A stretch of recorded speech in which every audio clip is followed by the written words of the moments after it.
Dans mon chat, ça dit, est-ce qu'actuellement il peut vivre uniquement de la création de contenu en ligne? Si oui, pourquoi ne pas se lancer à fond là-dessus? Non, tout simplement non. Aujourd'hui, non. Aujourd'hui, je fais des OP. Ah, c'est ça aussi les ingénieurs en IA avec leur train de vie de ministre là. Je peux vous dire combien je gagnais par exemple dans mon job là actuellement et vous allez voir que non, c'est pas possible aujourd'hui. Moi, dans mon job, j'étais à 6800 € brut. 6833 € brut exactement, et j'étais en net après déduction d'impôts, j'étais à 4400 € par mois. Ouais, donc après, pour faire ça en influence, c'est complexe, hein. Pas encore. Non, par contre, en plus je te le conseille pas, moi je te conseille de faire un truc hybride, de pas mettre tous tes œufs dans le même panier. Là, tant que t'as Pôle emploi, profites-en pour faire un peu de YouTube. Ah ouais, tu dirais ça toi? Kiffer. Ouais, moi je dirais qu'il faut faire un peu de tout, c'est-à-dire que moi ce que je vais faire en tant qu'indépendant, c'est faire plusieurs activités, tu vois. Je vais faire un peu de création de contenu, un peu de coaching et de prestations, et un peu de formation, tu vois. Comme ça, s'il y en a un qui dégringole un mois, ou le YouTube il va moins bien, ou YouTube il va très bien, bah je pourrais juste faire jauger les autres et être sûr de jamais me retrouver à la dèche parce qu'un algorithme n'a pas mis ma vidéo en avant, tu vois. Moi en vrai, Diffen, je te dirais, là, enfin ça dépend. Là actuellement, est-ce que tu as de l'épargne, genre tu peux te permettre de pas travailler pendant quelques temps? En vrai, avec Pôle emploi, déjà avec Pôle emploi. Ouais, mais je sais pas comment ça marche, j'ai jamais été Pôle emploi. En fait, t'es payé un pourcentage de ton salaire. En fait, t'es payé un pourcentage de ton salaire. Mais mec, c'est pendant 2 ans. ridicule, c'est 50% genre. Ouais, mais c'est assez pour vivre, mec. Bah mec, arrête. On est là, youtubeur. Tu vas trigger beaucoup de monde dans le chat, mais la moitié de ton salaire, c'est largement assez pour vivre, tu vois. Oui, je pense que c'est largement assez pour vivre, mais après, rien que mon loyer est cher, etc. Tu vois, ça dépend du train de vie. Voilà. Du train de vie que mais en gros, bref, Diffen, est-ce que pendant 6 mois, tu peux ne pas bosser? Mais oui, mais théoriquement, oui, je pourrais. Bah moi personnellement, ce que je te dirais, c'est genre énorme couille, crêpe contre le mur, let's gong, full YouTube, Twitch, et tu vois comment ça se passe. Ouais, t'en fais un petit peu plus, mais moi ce que je conseille, c'est de garder un pied dans du mentorat, du coaching et des prestations, parce que sinon tu vas être le gars de l'IA qui fait plus d'IA, et du coup qui sera comme le professeur qui fait un cours de Photoshop alors qu'il l'a pas ouvert depuis 10 ans. Pour moi, il faut continuer. Si, dans nos métiers, Diffen et moi, il faut que notre chaîne, on soit toujours à la page et qu'on ait des trucs projets à raconter, tu vois ce que je veux dire? Sauf si tu pars dans une chaîne YouTube généraliste. Soit tu fais comme toi, Hardist, tu pars sur du plus généraliste, tu vois. Franchement, je pense pas. Hein. Diffen, s'il se tient au courant simplement des évolutions et qu'il en parle et qu'il continue à faire des petits projets perso, ça suffit largement. Hein. Mais moi, ce que je trouve intéressant chez Diffen, c'est que tu te poses et tu te dis, ouais, tu vois, dans un projet, nous on a fait ça, tac, tac, tac, et t'as plein de résultats concrets. Alors que quand tu le fais chez toi pour tester. Ouais, mais est-ce que c'est vraiment ça qui fait que Diffen fait de l'audience ou pas? Je suis pas persuadé. Tout dépend. S'il veut faire que de l'audience, il va se généraliser, et comme toi, t'as fait avec ta chaîne YouTube. Après, de toute façon, les gars, merci beaucoup pour tous vos conseils. Après, le truc, c'est aussi. Mais baisez vos mères. Non, c'est pas niquer vos mères, au contraire, c'est que je vous rejoins en fait tous les deux, dans le sens où, en vrai, je suis pas un communicant, tu vois. Genre, j'ai toujours dit, moi, je suis un tech qui communique, c'est différent.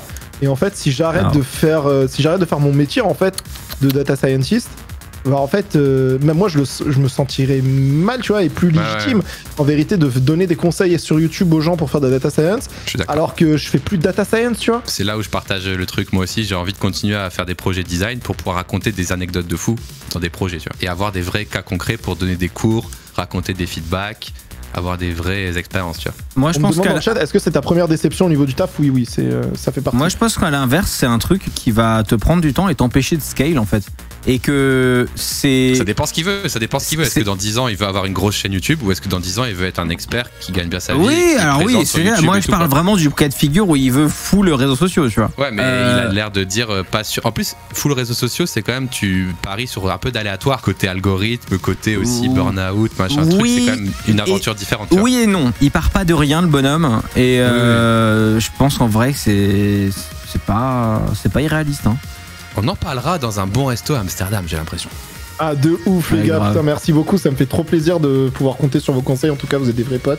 On est là très chaud pour boire des bières avec toi et regarder ton YouTube Analytics comme une fois là. Franchement de ouf, d'autant plus que là en fait tout le mois de juillet, moi je vais un peu me poser, tu vois, j'ai mon salaire qui va tomber le mois de juillet, donc ça va, Hamdoulah, tu vois, donc... Zeno, voilà. Il va jamais être promené autant, quoi. Ouais, il y a ça, et il y a aussi le fait que, en fait, je vais essayer de réfléchir un peu à ce que je veux faire, tu vois, parce que je me pose aussi cette question en vrai de la créa de contenu, mais en même temps, en vrai je pense qu'un mode hybride, en mode freelance... tu vois, je peux prendre des missions. En vrai, en fait, dans la data science, je peux prendre des missions de POC rapides, tu vois, histoire de me faire du blé pour le mois, genre les 10 premiers jours du mois, et après 20 jours de full créa de contenu, tu vois. Un peu pour comme... scale de ouf, tu vois. Bah, Après, mais par contre, le truc, Wardisk a raison, et il m'en avait parlé il y a jadis, et c'est pas la première fois qu'il dit ça, donc je sais qu'il y croit fermement. C'est qu'à un moment donné, en fait, si tu veux te focus, si tu veux scale sur YouTube, ouais, mais si tu veux scale sur YouTube, et ben en fait, il faut te focus, tu vois. Ah oui, non, mais ça, j'entends bien. Mais tu vois, moi je te dis ça d'expérience perso, tu vois. Moi, j'ai full time sur YouTube à 50 000 abonnés, j'ai gagné 200 € par mois. Hein. Et j'étais en mode, en fait, à un moment donné, faut y aller, tu vois. Et au pire, je me plante et je ferai autre chose. Mais en fait, à un moment donné, tu peux difficilement faire de l'entre-deux pendant longtemps et ça supprime ta growth, je trouve. Oui, mais après, tu vois, moi, je veux pas faire grossir trop ma chaîne.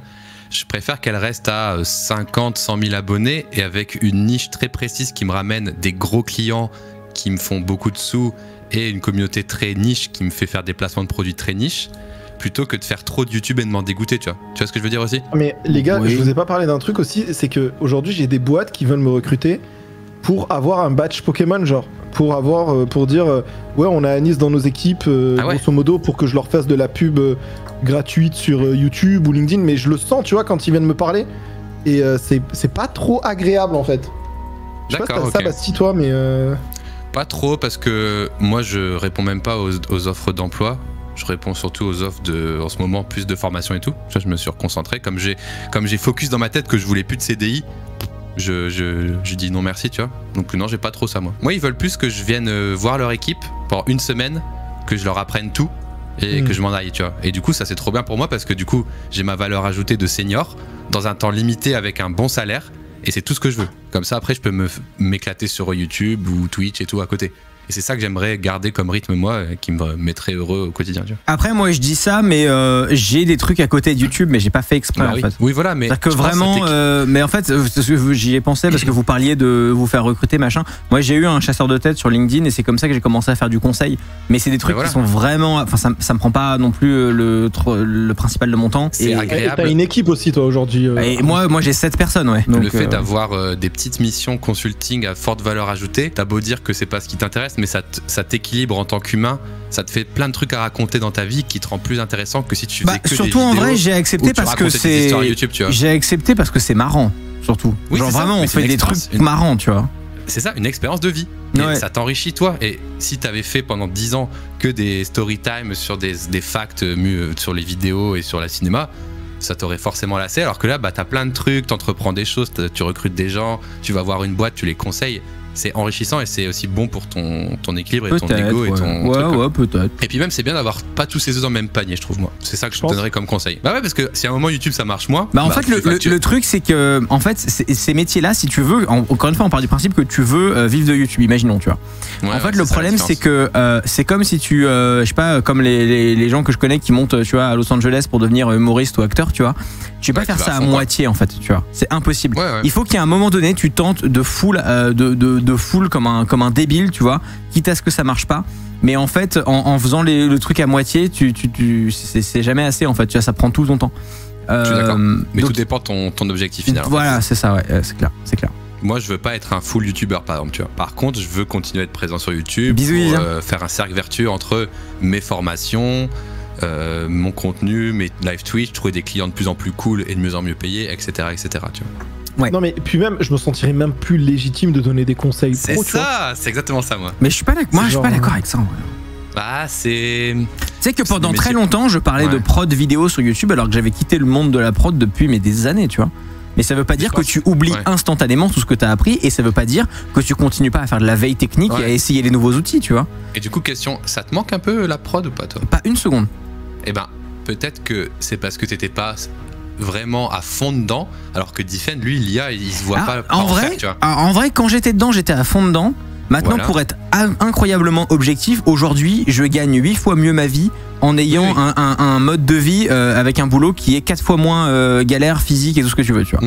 Donc en fait, je n'ai aucune envie de retourner à faire de la prod, jamais, tu vois. Ok, mais Diffen, il est dans un prisme où il se dit, moi je peux pas arrêter, ça m'intéresse trop, je kiffe trop et je veux mettre les mains dans le cambouis toute la nuit à hacker des sites de Matrix 4, voilà. Donc ça dépend des gens, ça dépend de ton tempérament et de tes choix de vie du moment. Peut-être que dans 3 mois, Diffen, on lui redemande, il dit un truc complètement différent, tu vois. Ouais, c'est vrai. Dans mon chat, ils disent Basti a été licencié. Non, vous mélangez les news. Il y a Monsieur Patate Croc dans le chat qui dit travailler à côté, ça supprime pas ton step-up, ça le ralentit juste. Ça dépend en fait. Parce que tu sais jamais. En fait, c'est tellement des métiers d'opportunité et d'être au bon moment, au bon endroit et tout, que en fait, c'est pour ça qu'il faut être à fond en fait. Parce que ça se trouve, pendant un soir où tu bosses, où tu fais autre chose, en fait, il y avait la soirée machin avec le gars que tu vas rencontrer et qui en fait qui fait ton taf et qui connaît Bidule et qui tu vas faire une vidéo et tout. Enfin, en fait, c'est que ça. Je suis d'accord à Disque. Je suis d'accord pour quand t'es en CDI. Par contre, quand t'es en free, t'as la liberté en plus. Du coup, maintenant que je serai en free, moi je pourrais être à la soirée machin truc parce que au pire je le refais le lendemain, tu vois. C'est pas faux, c'est pas faux.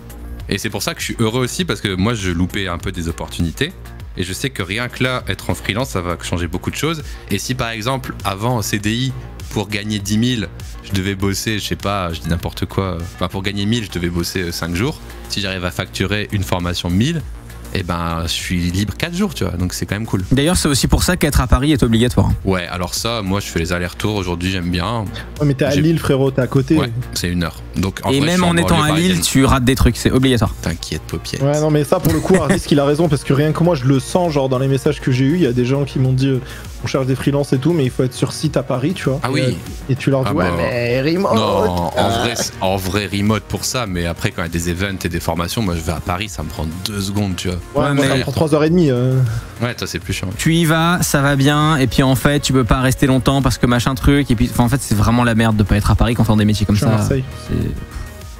Ouais, oui, mais je comprends. Après, il y a rien qui t'attache nulle part, mais déjà, moi, je trouve ça trop bien mon step-up là, et je vais voir comment ça va s'organiser, mais je suis hyper heureux, moi.